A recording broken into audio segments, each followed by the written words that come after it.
or is that? Did you just post that?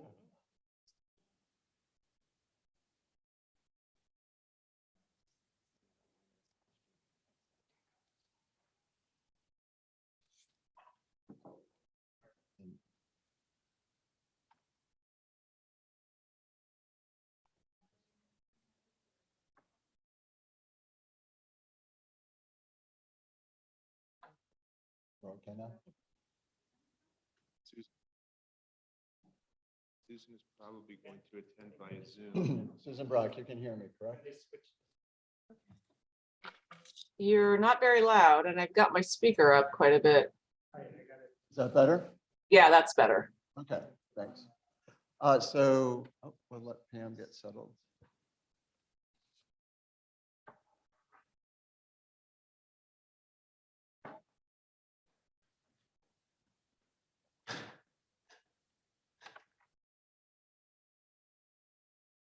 You all set, Pam? Okay. So we'll go ahead and open the December 12th, 2022 Town of Ithaca Board meeting. We'll start with the Pledge of Allegiance. Pledge allegiance to the flag of the United States of America, to the republic for which it stands, one nation, under God, indivisible, with justice for all.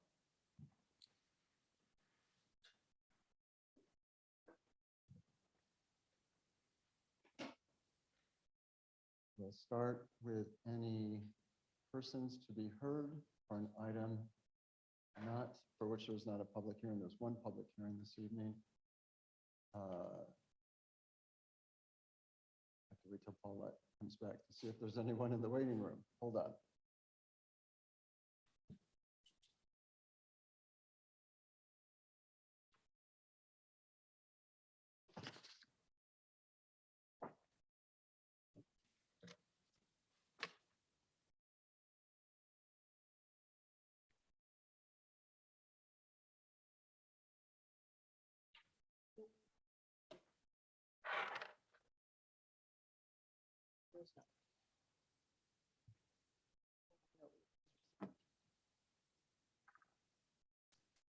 Donna, is that better? Can you hear me okay now? Do you have any, you need to put the volume up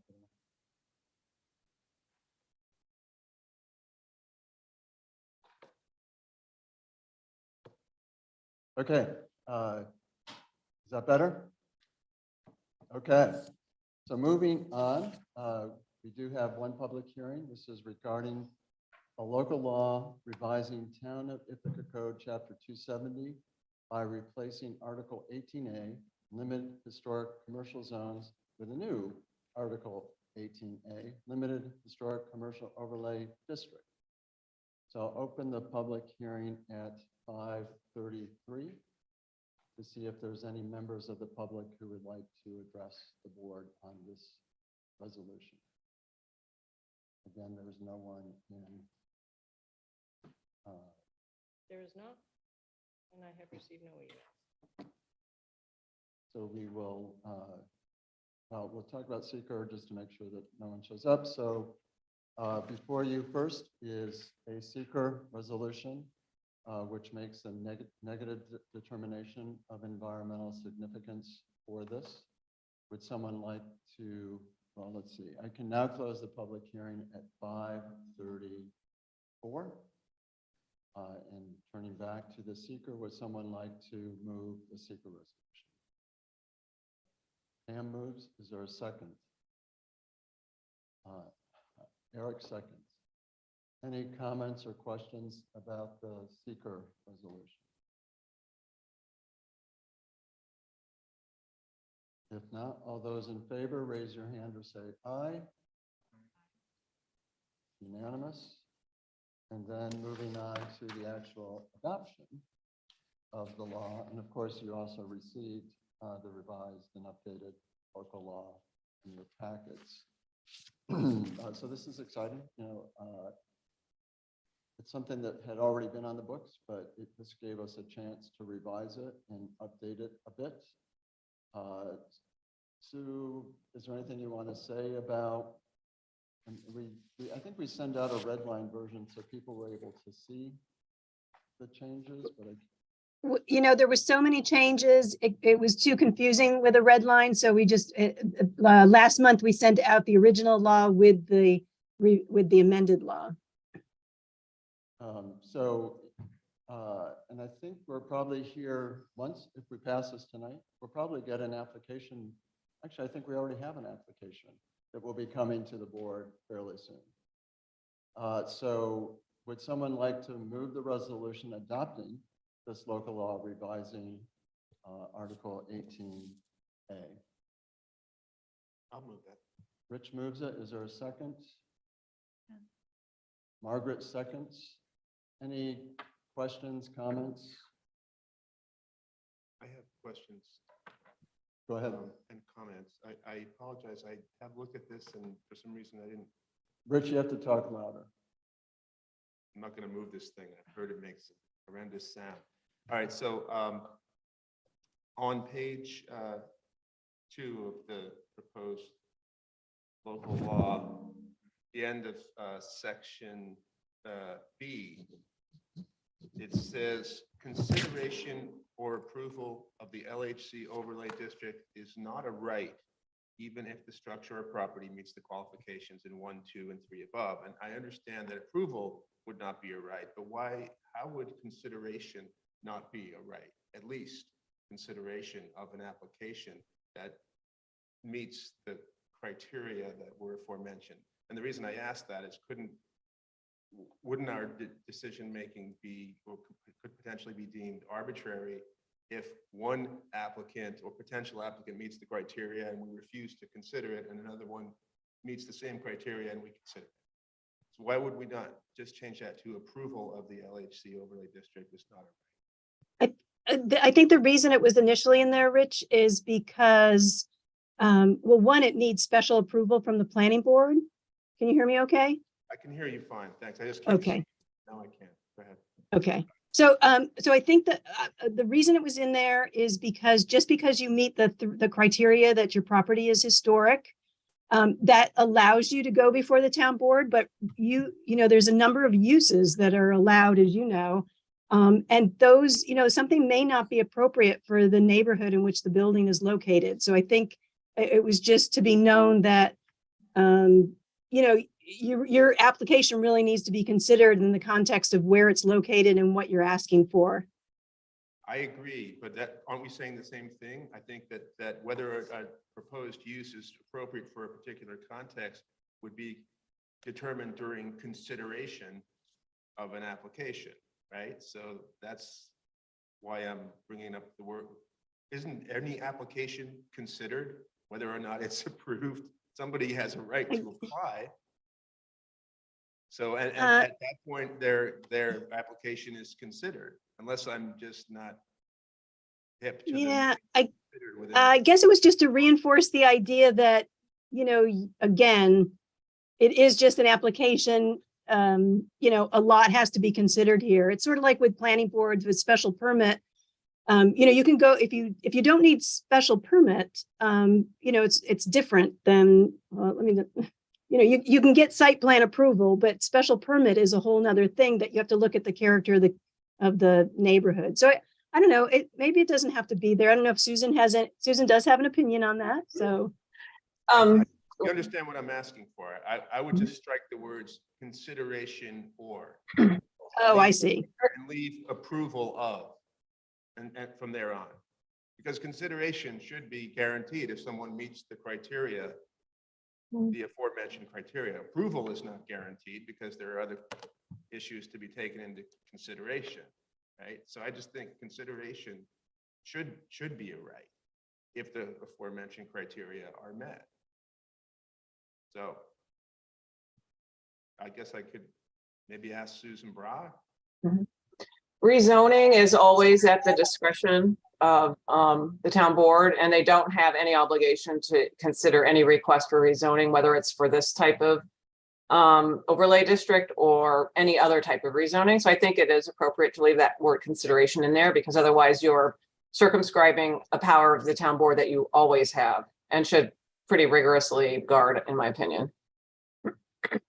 And you Okay, don't have to give any reason if you don't want to consider it. okay. I'm just gonna leave it. Because it just doesn't seem fair to me that two people could come in with identical applications and we could consider one but not the other. That doesn't make any sense at all to me. I think in this context, it'd be very unusual to get identical applications because we're talking about historic properties. Okay, all right, then I'll move on. Thank you. I have on the top of page 4, there are 2 references to deficiencies. I think I'm clear on what this means now with respect to the preservation plan. So I think that Sue, maybe can you explain this in public session just so everybody is clear on how deficiencies are prioritized over other elements of a preservation plan? Sure. So in the preservation plan, there's 2 main components, and one would be the discovery of any deficiencies in the building or the site, because one of the first things you have to do is have an inspector come out to your property and do an exterior inspection, just determine how things are. So, if your foundation is deteriorating, your chimney's falling down, the preservation plan would identify that, and then you'd have some sort of plan for when can you financially take care of that? How soon can you take care of that? And the preservation plan would address that. But then once all your deficiencies are met, or even before that, there needs to be a long-term maintenance. And that is the other component of the preservation plan. It's just a plan for how are you going to be addressing upkeep of the property throughout the years. Okay, thanks for that clarification. I only had one more thing to mention, and that is potential standardization of language, which is on the use table on the top of page 6. Occupancy, the dwelling unit must be the proprietor's principal home. Do we have another term, principal residence, principal something or other that we kind of use elsewhere in our code, or is principal home? It's just to try to tidy things up. Is this a novel use of this term in our code, or do we use it elsewhere? Hey, Rich, where is this? Is this under dwelling unit? It's a live work dwelling unit. Oh, lived well. Okay, lived work. Top of page. Oh, This yeah, is- I don't. Proprietors, I don't know. Is Marty or Susan, do you have any other words? We don't use it a lot, but I don't know if it's, as long as it's understood by everyone. Yeah, as long as it's understood, yeah. But I know that we have made some efforts to standardize language elsewhere in our code. I just thought I'd flag this. Marty, are you To ask the following? Do you have question. any comments about that? I'm looking right now. Or Just give me- or Susan? I was just wondering if it's in the new neighborhood code. Because I think some of these provisions came from there, Okay. I That's think- possible. but I'm just searching and I'm not finding it in principal home. That's the phrase, Rich, that you're asking about. Yeah, Yeah, I don't think it's it not is worth, in there. not worth delaying the vote over this. I think the meaning is clear either way. Mm, mm,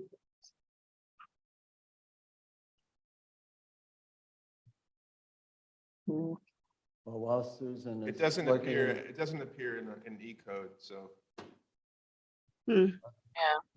while folks are looking into that, any other questions or comments?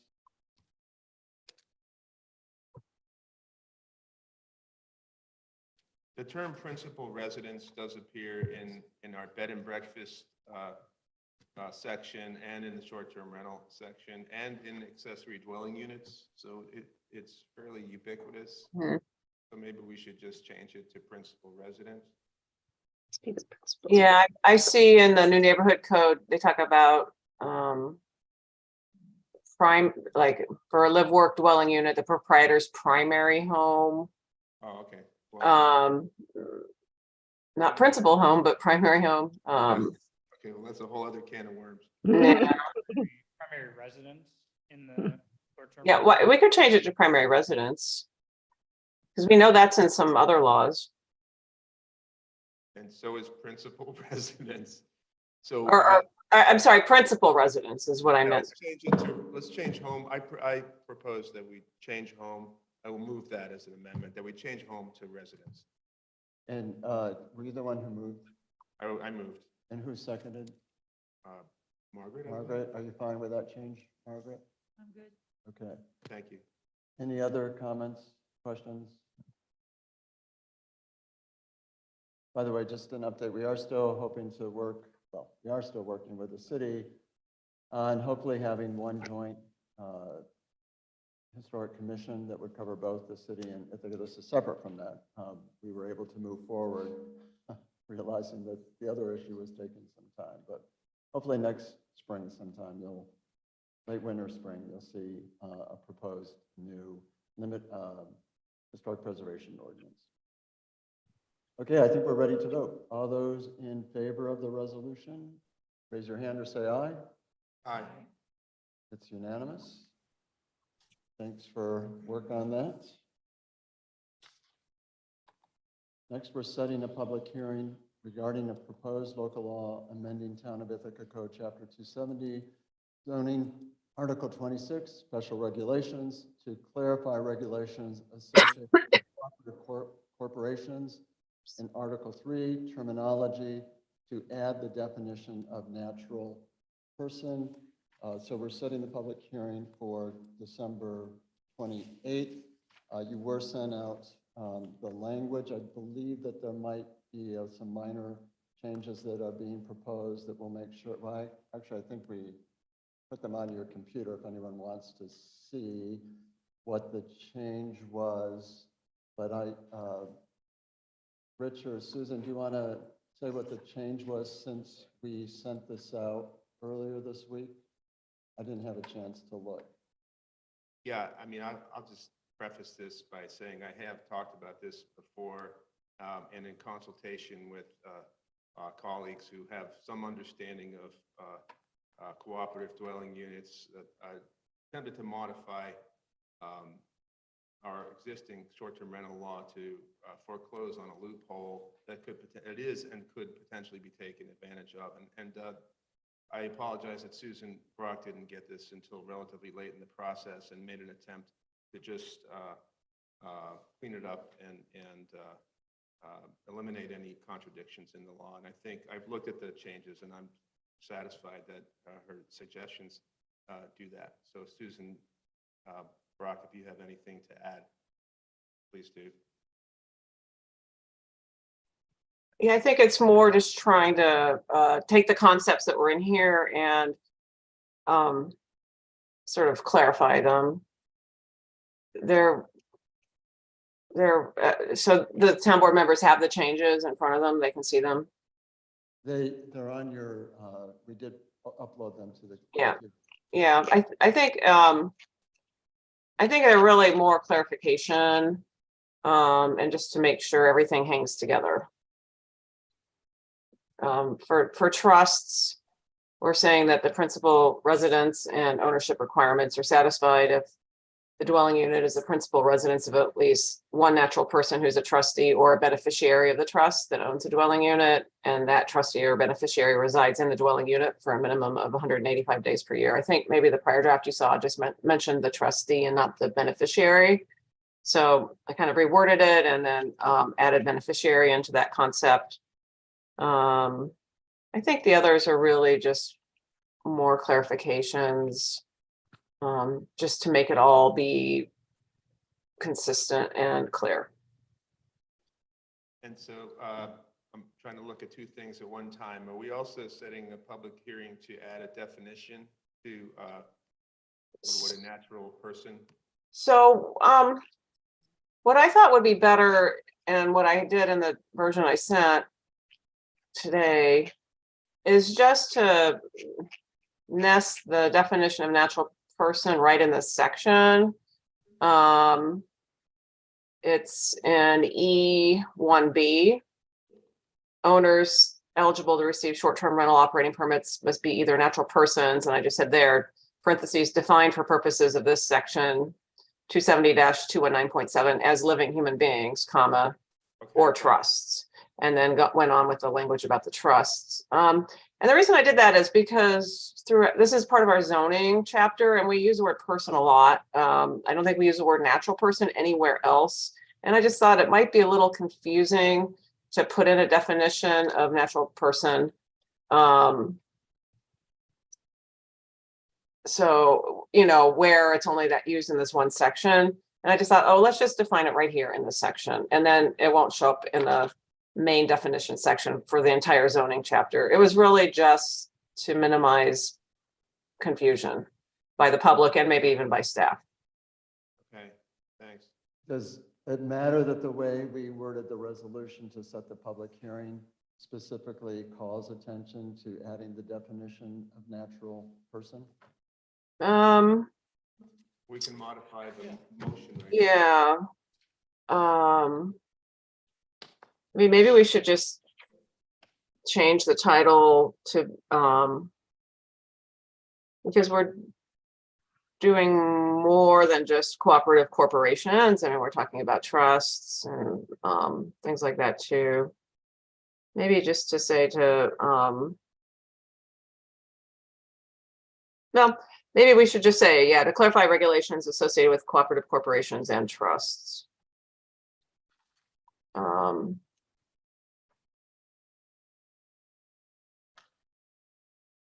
And just leave it like that? Well, but we're also limiting these permits to natural persons and trusts. So to the extent there are other types of entities, they wouldn't be eligible. If you have other types of corporations.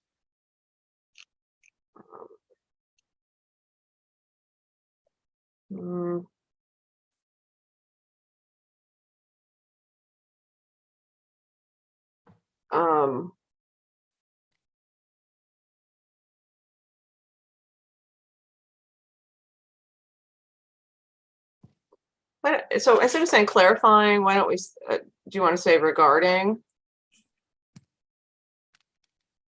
regulations? I would say regarding regulations associated with cooperative corporations and trusts. And strike and Article 3 terminology to add. So strike that at the end of the resolution title. Yeah. Okay. And then we'll just have that reflected in the language below as well. Yeah.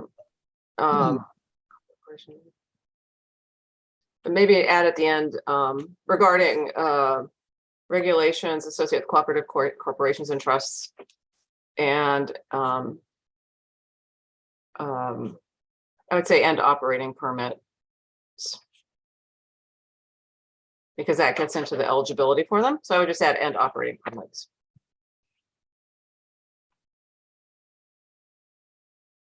Okay. Actually, we don't even have the word short-term rental in here, do we? In this law. We do not. Regarding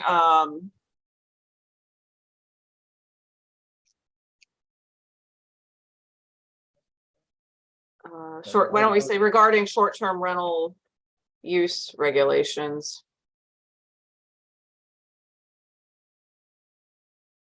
So it would be after the reference to the chapter, the article, special regulations, say regarding short-term rental use regulations associated with cooperative corporations, comma, trusts, comma, and operating permits, period.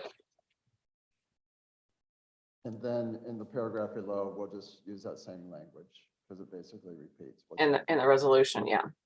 And Paulette, I can email that to you right after the meeting. I think she got it. Okay.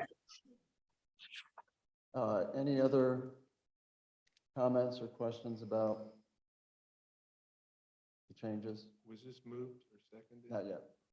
I don't, was it? I don't think so. Yeah. Anything else? Would someone like to move with the revised language? Rich, is there a second? I'll second. Any other questions or comments? And again, we're just setting the public hearing. It's interesting that we're setting the public hearing for the last meeting in December. And it was the last meeting in December of last year where we adopted the short-term rental law. All those in favor, raise your hand or say aye. Aye. Unanimous. Moving on to item number 5. This is authorization for the town supervisor to sign an agreement with Cornell University regarding their contract colleges projects. This has been kind of a gray area for a while. So Susan has been working with Jared Pittman, legal counsel for Cornell, to identify when and under which circumstances, when a project is on state land or state project, where do we have the opportunity to weigh in? So Susan, thank you for working on this. I think this one has been a bit in the process too. It's taken a while to come up with the language. So, bless you. Susan, do you want to just say a couple of words about what this does? It gives a framework for both the town and Cornell when there are projects at Cornell's statutory contract colleges as to who has jurisdiction over what. This has been something that's been under discussion between the town and Cornell in one form or another for many years when various projects come up. And sometimes our staff seems surprised if they hadn't heard about something, and Cornell might say, well, town doesn't have jurisdiction over this. And it's just come up a number of times over the years. And so finally, Jared Pittman, who's in the counsel's office at Cornell, and I decided, let's research the applicable laws and draft a contract that will tell everybody what the rules are as best we can interpret them. And this has been through staff a couple of times in different ways, first just some ideas and concept, and then they've seen drafts of this proposed contract. And I think the same thing happened at Cornell too, that it's been vetted through the people at Cornell too by Jared. So it deals with things such as who has jurisdiction over zoning, whether the town zoning applies or not in various permutations, which depends on whether the State University Construction Fund is involved or not, because there's a specific education law provision that seems to preclude town zoning from applying. It deals with building permit issuance and codes inspections. It deals with stormwater approvals, that type of thing. So it's all been, as best we can interpret the law and the regulations, that this reflects it. But if in the future there's some court decision or something that comes out that makes it very clear that one of these provisions is no longer should be operated the way it is, then that this agreement is amended to reflect the new state of the law. And I'm just curious, it's really just a curiosity. In your work with Jared, did he ever mention, does the city have something similar with Cornell? I don't believe they have a contract like this, no. But I had reached out early on in the process to the city attorney's office, who put me in touch with their codes people. And I believe I just got back sort of a blanket response that they don't assert jurisdiction over, some of these things, but I don't think it ever got to this granular level of, zoning, subdivision, stormwater, codes. I think maybe the response I got back was really more just about codes with them. But I don't believe there is anything like this with the city. I think this also helps our department heads who tend to work on these, just to know what do we do in these circumstances. So I think this really does clear up some gray area. Right. Any other questions or comments? Did this get moved? Not yet. I'm just, Okay, well then I have some questions or comments. go ahead. Thank you. On section 3, and I guess this just goes to what is the threshold for, is it any level of state university construction fund funding? I mean, they could get $1 and they would suddenly be exempt from any and all oversight. I mean, it just seems like that's it. Is that what the law seems to imply, Susan? Yeah, so education law, section 375 is in an article about the State University Construction Fund, and it just, I can pull it up, but, you know, it does not have a threshold in it. It just, I think it's applies to projects that receive funding. Okay. I mean, you know, obviously it's probably quite, it won't happen that only $1 will be given, but if you're worried about, you know, 40% or 80% funding, there's no threshold in the law. Okay, thanks. Move on to section 5, changes in law.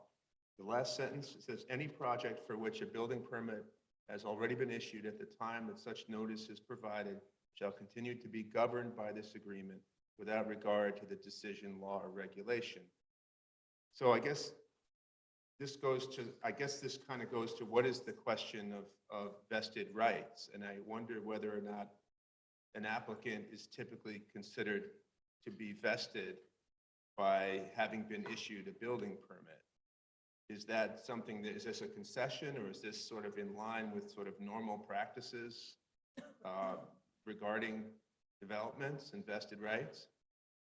I wouldn't call it a concession. I think we were just trying to come up with what makes sense for this particular situation. What makes sense? So if the town has issued, you know, if we believe that the town wouldn't be issuing building permits, right? I guess this really is because I think all the building permits are being issued by not the town.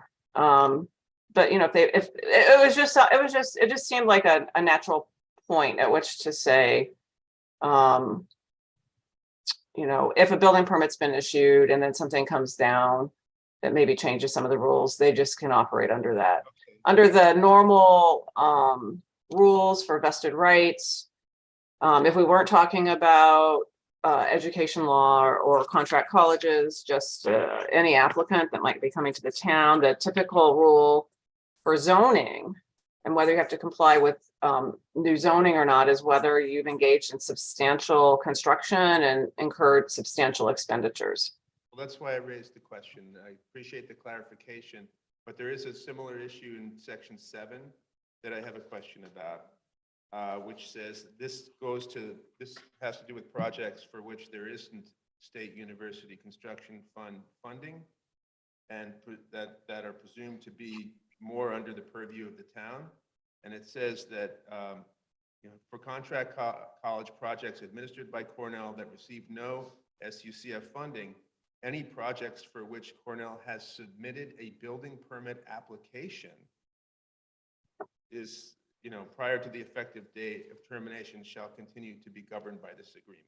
So that's even a lower bar, just having submitted an application, whether or not it's been approved. So can you shed some light on that? Yeah, give me a second here. This is in the termination clause. Mm-hmm.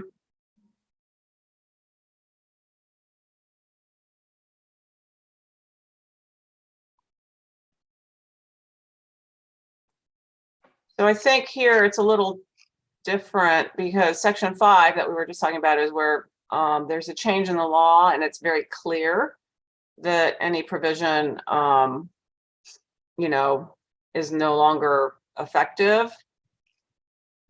And section 7 is really dealing with a party's termination of the agreement, that they just don't want to follow it anymore.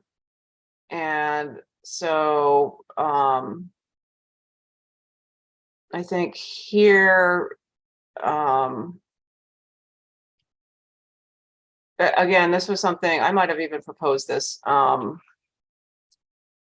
Let's say the town just has decided just doesn't want to follow this agreement anymore. It just seemed fair. Well, if they've actually got it in the process with their if Cornell has submitted it to a construction permitting agency for the permit, that you know, that should just be the cutoff. So if the town is voluntarily doing the termination, you know, it needs to do that before that happened. Otherwise, it just seems very disruptive to the I entire just have a process. Clarifying question, for purposes of this section, who would be considered a construction permitting agency? Would the town of Ithaca potentially fall under that? No, not for the purposes of this agreement. It actually mentions near the beginning under section 2, the definition for construction permitting agency is in some state regulations, and I can quickly pull that up and read to you the list, just what that definition is, but it's not the town of Ithaca. Okay. So this is for state projects. There are certain entities that can be construction permitting agencies. And it's not, the town of Ithaca is not for state entities. I think it's the different, I think it's the SUCF, the State University Construction Fund, the Dormitory Authority, et cetera, but I have to look back at the law just to remind myself. Okay. Well, I have no further questions. Thank you. Other questions, comments? Would someone like to move the resolution? Pam moves it. Is there a second? Second. Margaret seconds. Further discussion? All those in favor, raise your hand or say aye. Aye. Unanimous. Moving on to item number 6. As with most of our resolutions, this represents a lot of discussion and work. So some of this is coming out of the negotiations with the Teamsters unit at the Public Works facility. And then some is coming from the Employee Relations Committee and the Personnel and Organization Committee. You can see at the end of the resolution the number of revised policies that are included in this resolution. You were sent all that language. Would someone like to move the resolution? Pam, is there a second? Margaret, questions, comments? Rich. Hi. I have a question about the, excuse me, I want to make sure I'm on the right. Okay, the first page of the policy, the first red highlighted area, I think we're missing a verb here.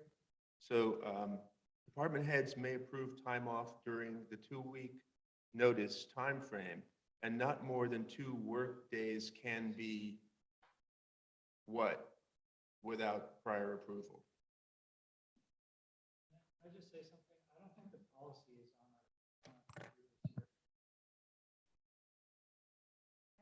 It should be in the packet. Page 27 of the. Page 27. Judy, did you hear Rich's question, whether there's a word missing? Can be approved without prior approval. And Can be, well, actually can be used. be used or something, some verb needs to be in there. Did you guys find it? Okay.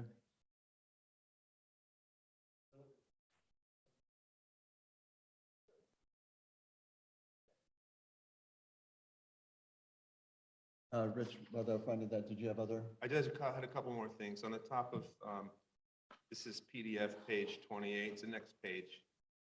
First paragraph, it's just, again, it's a more of a clarification, suggestion. I suggest that the last sentence, be modified to read, employees who repeatedly fail to respond to emergency call in or refuse emergency call in work may be subject to coaching,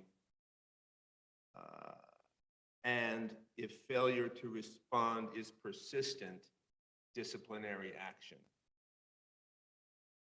So I don't have it in front of me. What word did you add? I Failure to respond. took out the word persists and added the following: if failure to respond is persistent. Persistent. Okay. And did you have anything else? No. And I know several board members have had occasion to see this because they're either on POC or on the Employee Relations Committee. So let's see, Pam, are those changes fine? I think you.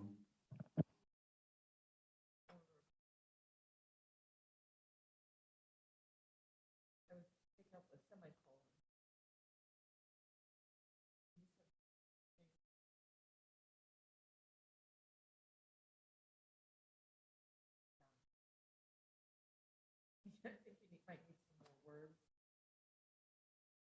Subject to coaching, and if such failure persists.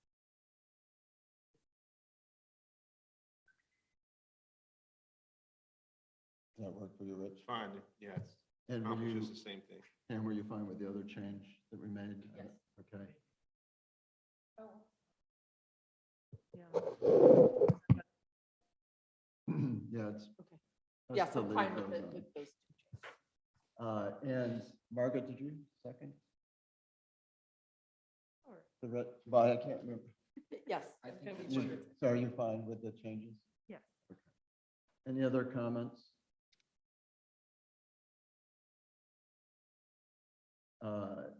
Okay, if we're ready to vote, all those in favor of the adoption of the revised personnel policies? Raise your hand or say aye. Aye. Unanimous?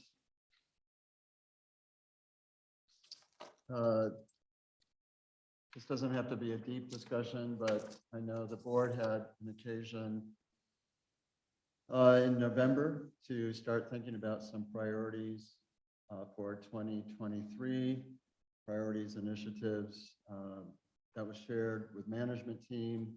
We thought it would be good. Doesn't have to be tonight, but just to have a discussion at some point to make sure that we're all on the same page with what we see as key priorities and initiatives for 2023. Many of them are things that they're just really a continuation of things that we have been working on that we're not quite done with. So I'd say half of the list that had been shared are sort of carryovers, if you will. So I don't know if people just want to make sure they're mentioning tonight some of the, and again, this isn't necessarily department by department, this list isn't meant to say everything that Judy might work on from an HR perspective. It's more priorities and initiatives across different departments, or there's a relationship between policy and what we're working on. I apologize, but I'm having a hard time finding this on my computer. Because it's not on. Oh, okay. Thank you. I remember the email. Yeah. So this I is got it. really, I'm doing it from. we decided we didn't need to send this out. This was more just to mention some things that they can make. Well, you have it because it was sent to you, but we didn't put it in the packet. So is there anything that folks want to mention just to make sure as we keep fine tuning this list that it appears on here as a major priority or initiative for 2023? And then we'll bring this back once we have additional things for people to review.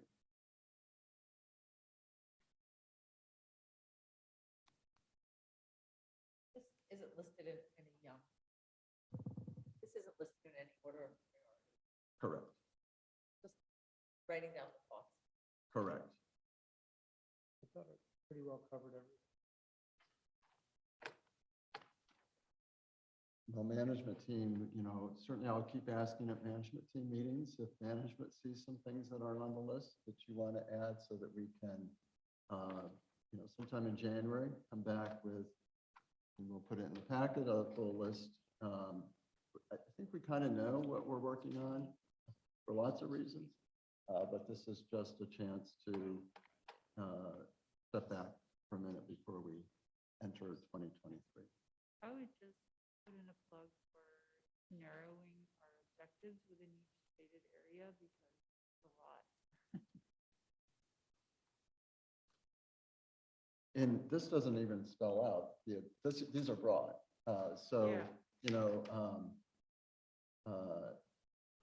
And again, some of them we're going to be working on, community choice aggregation, electrification initiative with block power, energy improvements to town. So many of these things are already in process, but it's just a chance to, if nothing else, it's an interesting exercise to see what's already in process Right. that we plan on continuing in. Just to be like very specific about what the target is, so that we don't feel overwhelmed.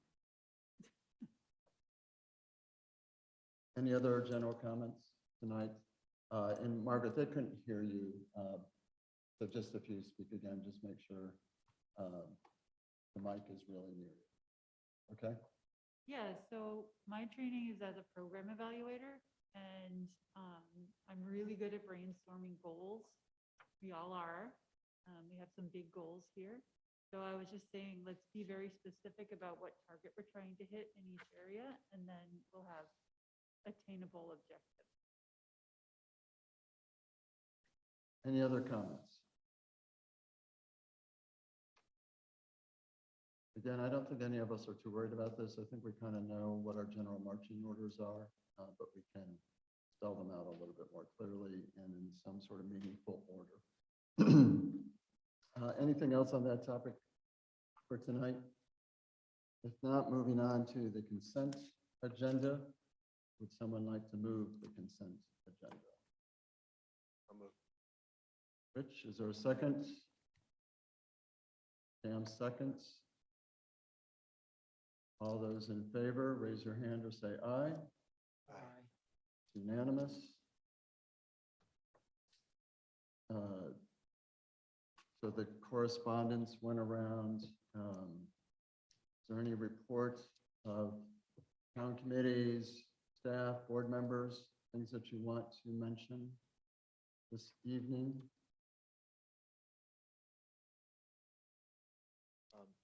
Rod, Yes. did you want to just update people on our conversation, preliminary conversation with the city about the fire contract, or is it not worth getting? Yeah, so we, I think folks may or may not know, but at the end of the year, we touch base with the city, with the mayor, with usually Ari Levine as part of it, fire chief, just to kind of check in on things. We still have 2 years left with our fire contract, so I've made a note next December to start a discussion. I don't think it's going to take a year to come up with a new contract, but just so it's on our radar screen. And the acting fire chief, whose name Colbert? Rob Covert, was very much a part of the meeting. So, you know, they'll keep us updated on the new fire station. We know that they passed their budget, so Donna has access to what they approved for the fire budget, just to make sure it's in line with what we put in with our budget, which I'm sure it is because she gave allowances for a small increase. They're fully staffed right now, as I recall, the fire department. There doesn't seem to be any reason in the foreseeable future where we would get an email the night before they're about to tell us that they can't staff a fire station. So that's good that we're past that point. There were some other things that came up in conversation. It was a good meeting. Now, Laura Lewis was sworn in that day as the formal mayor. She's no longer the acting mayor. So she was excited. I think it was going to be an hour after we finished the meeting that she was going to be sworn in as the mayor of the city. So it was a good conversation. Anything else, Rich, that you want to mention about that? Any other updates? It is that season. I had a snowplow go by my house this morning. So it is that season where we'll start spending more money, but hopefully not go through all our salt this year. So as we close, we are going to we'll adjourn the meeting, but would like to go into executive session to talk about the acquisition of real property. So let me just make sure there's nothing else first for folks to mention while we're still in public session. If not, is there a motion to go into executive I'll Margaret, move did you that have we something? go into I- executive, I'm sorry, go ahead. It's been in the news that the city doesn't have enough snowplowers. Does Can't it hear him. do anything to try to help out the city? Snowplower drivers? There's kind of a bit of a crisis. We do occasionally have intermunicipal cooperation. I haven't been approached by the city about like that. Okay. And usually they know to reach out if there's something that's really critical, whether we can help out or not, it's one issue. But I think the kind of relationship that exists is they could call and ask, but they haven't. Okay, that's interesting. Thank you. Anything else? I just, maybe before we go into executive session, would it be worth updating people on the status of the candidate search and interviews for our director of planning? Sure. We're No, not going public, So, don't worry, I wasn't going to. but do thank you.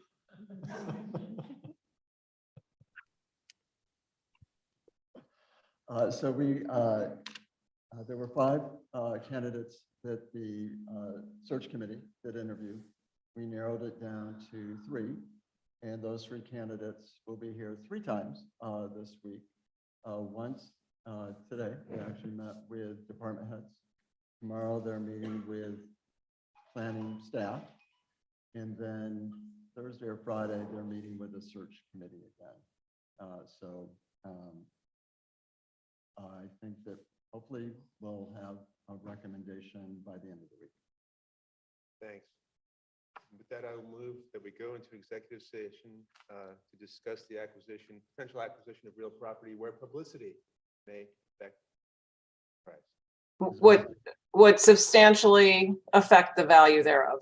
Those are the words. Those are the words of the law. Wait, I had it written on my hand. Hold on. Thank you, Susan. Is there a second? I'll second that. All those in favor, raise your hand.